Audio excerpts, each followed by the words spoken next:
How would I summarize mentoring? Well, from my perspective, it's making sure that that a person, first of all, has a relationship with Jesus, if they're inclined at all in that way. And then once they've begun that relationship with Jesus, then they can begin to grow and develop in that walk. And it's a lot more than that, really. It's a lot of it may just be a guy coming in and saying, you know, I just found out my parents are getting divorced and I don't know what to do with that, or I just flunked a test for the first time in my life, and you know, I knew Stanford was going to be tough, but I didn't know it'd be this tough. Things like that.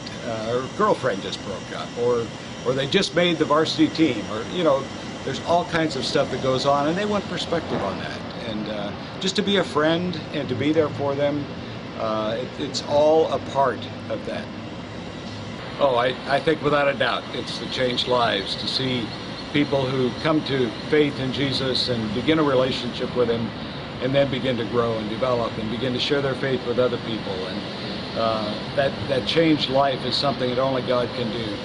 And so that's got to be the most satisfying thing that I've found. And to be here over time, there are some people who I've led to Christ and helped to grow, whose kids are now here at Stanford, and I'm mentoring them. And so it's a great situation like that. Very, very satisfying. Jesus either was who He claimed to be, or he was a liar or a lunatic or something far worse.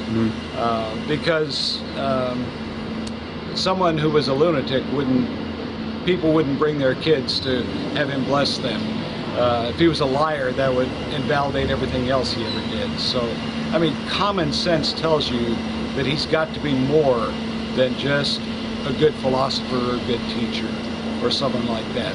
And then, of course, the obvious answer is the resurrection, the evidence for the resurrection. If Jesus did not rise from the dead, then Christianity is really a farce.